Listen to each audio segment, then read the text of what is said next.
Hey guys, once again, welcome to a very special episode brought to you by Henry Goh and Co. My name is Saran, and today I have the awesome Ernest Ng.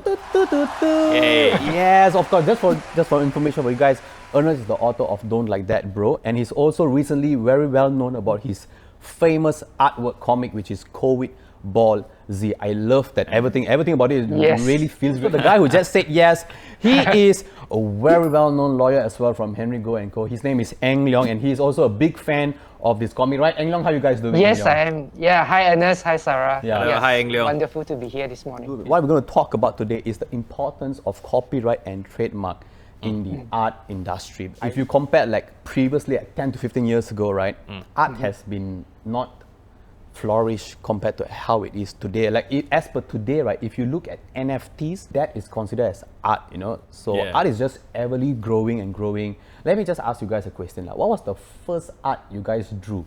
Oh, yo, I cannot remember, man. The first time I drew something was 5 Vague years. memory. Yeah. Vague memory. I still remember, like, my first item I drew, right, was a sun.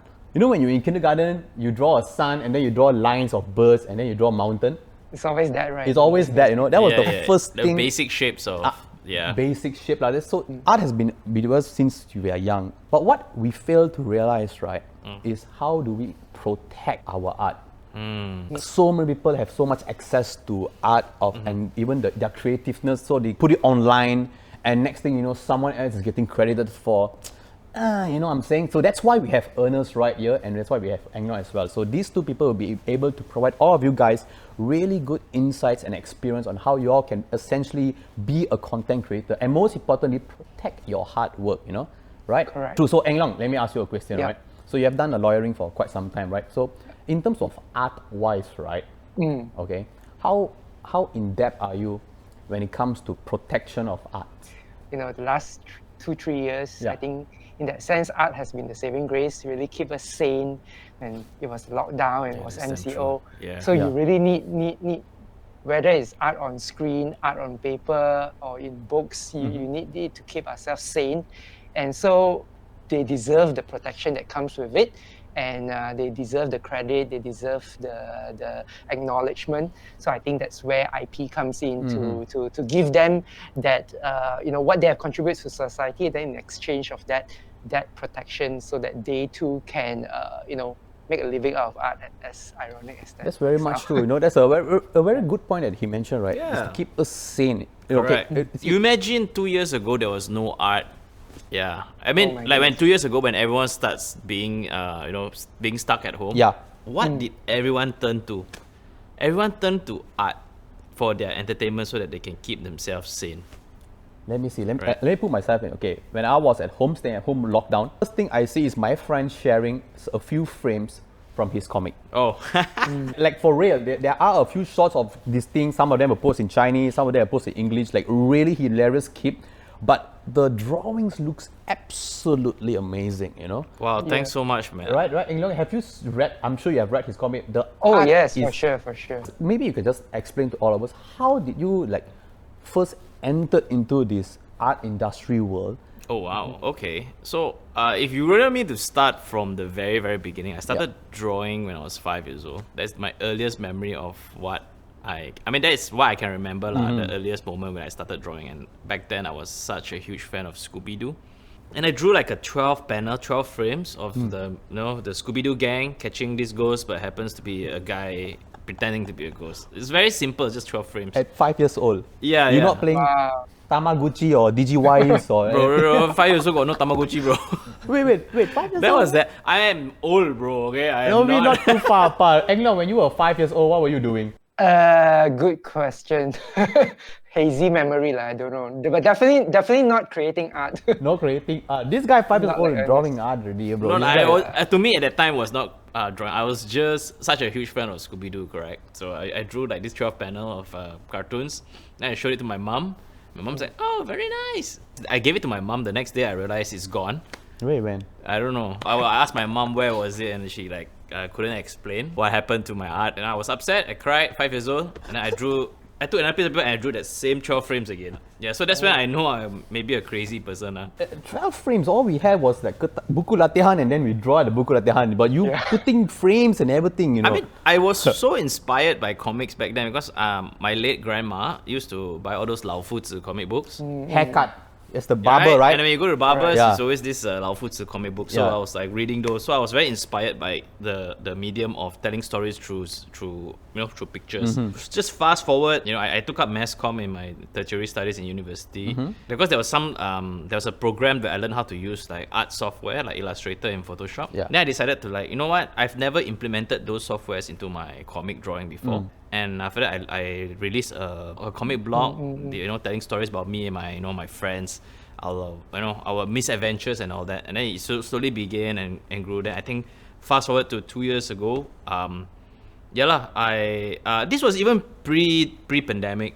Wait, but Covidball Z was because of the pandemic, right? But before that, there was something, because I remember watching it in a series of what's going on in the Malaysia government at first. Oh, yeah. And then it slowly transitioned. Correct. Right? Am I wrong? I started experimenting of doing like those kind of manga, anime style of comic, and to tell stories in that kind of like Japanese manga kind of format. So when the Sheraton move happened, the political turmoil back in early 2020 happened, and I think like everyone had no idea what the heck is going on. So I thought that I wanted to summarize it in the way that I think I would understand, and I think that it will help people understand. Like a very like compressed form but it's entertaining and fun, So that's when the whole if Malaysian politics was anime came out first, right? So there were like 2 chapters of that. Then after the whole pandemic thing happened, so I was like, whoa, a new enemy just arrived. Alright? Yes. So hence I drew the character looking like this, it was like, there was this guy. This is the first guy, right? Yeah, this is the first guy, and not proud to say, I know he resembles a very popular. He's a parody of a Dragon Ball character. What's the guy's name? Piccolo. And he's like a mix of everything. So because I love Dragon Ball a lot, so I never thought that the series would like grow up to what it is today. So I just like, hey, let's just design a character that is inspired by Dragon Ball. I wouldn't say I'm copying. It's basically inspired because as you can see, it resembles a little bit, but it's not. Yeah, true. Right? No, it's a different expression, so no worries. And then people start like, give us more. And it became like a weekly thing, and that's when I realized I really have deep respect for manga artists right now, because it's not easy to release new chapters like almost every week. It's crazy, it's crazy. In Japan, these artists are constantly pressured. And the quality of artwork is way miles ahead of me. Insane. You are almost there. He's there, But do people like message you and like say, hey, when's the next episode coming out? Stuff. And then what do you reply them? Like, just wait last. Sabar. I mean, the person that I would not expect to ask me that question was my own mom. Oh. Yeah, she would actually like, hey, Ernest, when is the next episode of Covidball coming out? She's your first and number 1 fan, Top right? fan, bro. Give her the diamond. Okay, so if we were to backtrack to that early story, Scooby-Doo comic, I gave her the comic. Now that I'm much older, right, I think back then she was the one who threw it away. You know what? She kept it in her. She kept it close to her heart, She didn't throw it away. I'm sure she threw it away. It's going to be your first edition, So imagine if someone have that. That's first edition collectibles way. Right. It could have been, Right. That's why sometimes she asks me, "Do you keep your old drawings?" Now she does. Oh, she but I still do keep my old comic books that I drew in my buku latihan back in school. Are you planning to sell them as like NFTs and stuff? How am I going to sell those? Maybe I'll sell the physical thing as a collector's item, but I'm not sure about NFTs because it's all carbon. It's it's a little faded, so I'm not so sure of the digital quality how it look like. I understand, but it's really an awesome journey because if anything, right, your comic that you worked so hard to draw is the one that essentially gives some people when they were home something to look after, because that was the feeling that I had. Like when I was reading through the comic, right, it goes. Some of the frames really look great, especially I really enjoyed the Omicron's frame. Oh, yeah, when I first introduced Omicron. All my viewers out there, if you guys are watching, the Omicron frame was really great. It was. Do you remember Omicron? Yes. Oh, you remember? It was a really good frame of. He's just at the back, he's looking like this, and then he's holding some green dude. He was the first victim, the first patient in Malaysia that he infected. Patient zero. Patient zero for Omicron. For Omicron. Patient zero. But You know, all of these frames, right, you have to get some sort of ideas, and where does it come from? Like, those kind of epic kind of frames is I actually do enjoy drawing them, and they're always very like over the many years of me reading like anime and manga, they have this really cool shot, you know, like makes something looks very grand, you know. Yeah. So I always try to lead the comic towards that kind of panel. So usually it requires a little bit of planning. Okay. Yeah, I need to like make sure that the frames has a build up leading up to that epic shot piece also. Superhero landing, right? Yeah. Something like that, Yeah, right? it's it's the equivalent in the comic. Yeah, that epic panel, the epic page where you just when you open you just feel chills. Like if you read Bleach. Yeah. When Ichigo first released his Bankai. Nice. You know, and he revealed Zangetsu. And then they that stopped. sword. They will have this one epic shot of him holding a new weapon, and you like you would not see it coming. And then they will see you next week. Yes, And then you'll be then like, they will cliffhanger that. Yes. That's what's happened, you know. And Yeah. he does this every day as well, every week. But that just keeps the excitement going Yeah, on. that I keeps mean, the I excitement. really appreciate that art. It has been so great. You know, talking about all of his art, like earlier he mentioned that something about you don't know, it's not like copy or something, you inspire, right? Yeah. So I just want to ask, right? So sometimes like when there are art out there, right? I personally feel like every creation comes from somewhere. Yep. They see, they get inspired, and then they create stuff. Sure. Can it work in the same way in art? It can. Like we always tell our clients, from that one idea, it can give rise to so many different expressions. Yeah. So I think that's what Ernest has done. His art is in his expression. So the idea might be COVID, there's Dragon Ball Z, and so on and so forth, the news itself. So that's where he draws his inspiration from. But where, say, an artist like Ernest leaves his mark is in his expression. So the way he gives a face to the virus, the way he illustrates, and the way he make sense for us all what's happening. So that's his expression, that's his work, that's his copyright. So that's where his IP is. I think it's fun lah. Oh, thanks, man. I mean, it's also a lot of fun to draw them. Yeah, but you know what's the good question? Right? It's what's next, you know, in the comic. This is all spoilers, lah, you know. Oh but- wow! To be frank with you, even I don't know, because like for the first time ever, I felt like I'm drawing a comic series where I don't even know the ending, because it's really dependent on what happens out there. Even I don't know the ending. Whoa. That's good, right? It's exciting for us as it is for you, because you as the author, you don't know where it might bring you next. Correct. Author don't know means we lagi don't know. So like say for example, Yeah. if someone is driving at the opposite side of the road, I'm like, oh, this could be something that could enter the comic or If something. I could actually link it into the story, yeah, then why not? Yeah, Right now you have Covidball Z and don't like that, bro, right? yeah. Have you thought of actually like putting it as a copyright or trademark on it? Yes, all the time, man. Like I feel that it's not really done complete yet, but it's in the process of getting everything protected. Yeah. Because I realize there's a lot of characters, there's a lot of like aspects of the thing that I will need to get covered. So I'm actually in the midst with Henry Goh. We're actually discussing that I am trying to get my work protected right now. Correct, not Henry Goh? Yeah, it's very interesting because thanks Ernest for bringing us along this journey with you as your IP grows and you want to protect it, because I think it's so important because as an artist you have been sustaining us with free art for 2 years plus. Yeah. I think it's time in that sense for you to have a return sort of an ROI from your art. Betul. Talking about all this, right, Ernest, have you ever had your work reposted without your consent? Oh yeah, all the time, man. For sure. It happens so often. Even like last week, people just reposted my Without work. any like credit or I whatsoever? mean, they right now they do know. Yeah. I mean, fortunately, those people who repost, they actually have the decency to at least tag me, and the tag link is clickable. It's not just like simply type and it doesn't link back. So if it links back, I think I can still close one eye because at least they acknowledge it.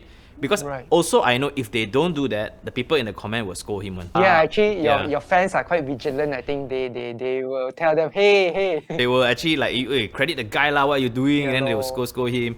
Yeah, but I did have my work stolen before back then. Even before the Covidball Z days, people just like re-upload my comic and they don't tag me.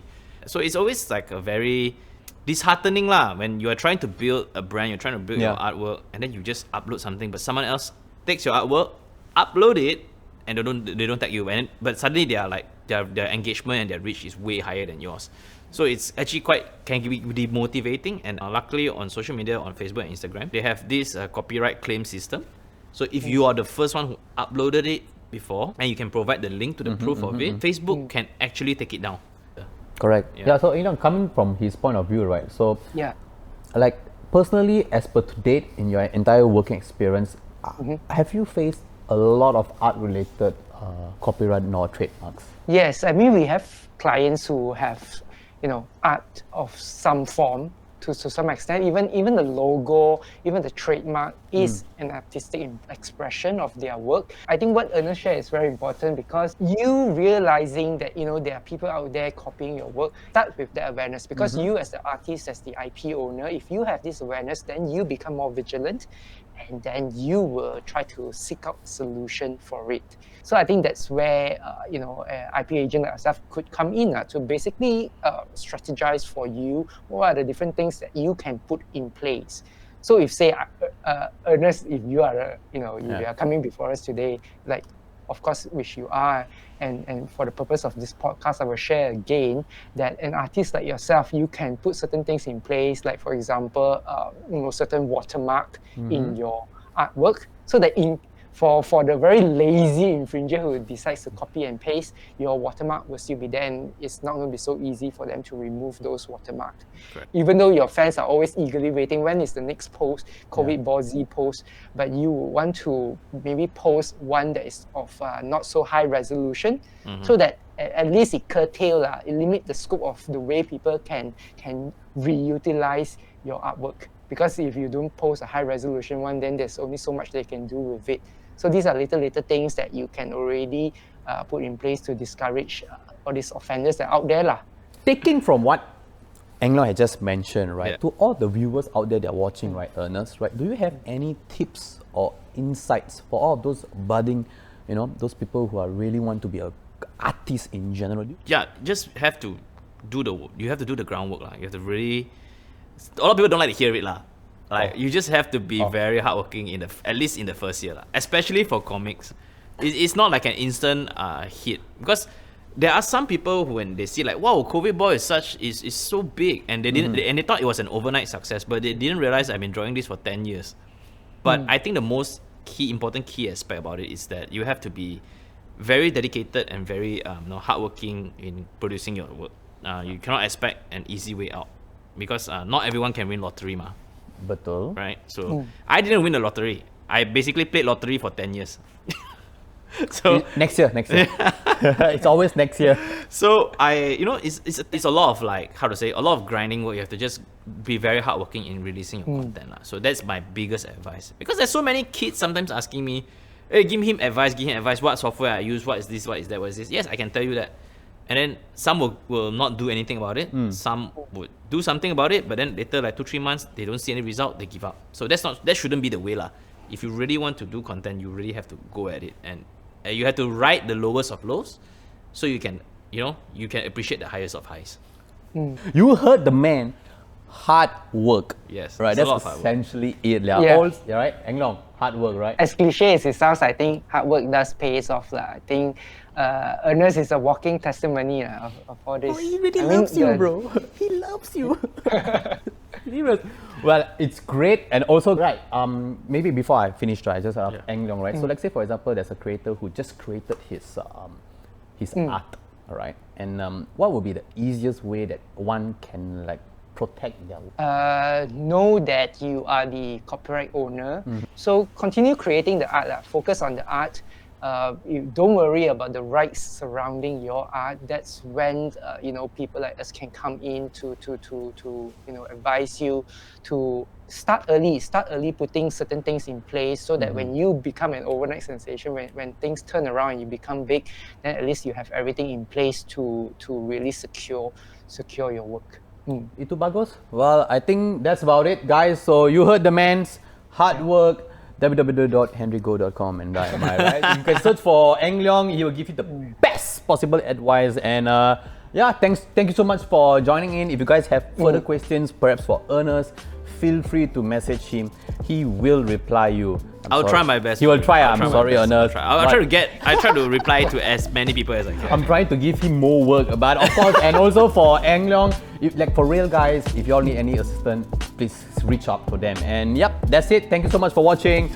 My name is Sarah Ernest. Thank you, Sarah. Thanks. Bye, Ng Leong. All right, see you, Ng Leong. Bye. Yeah. Okay.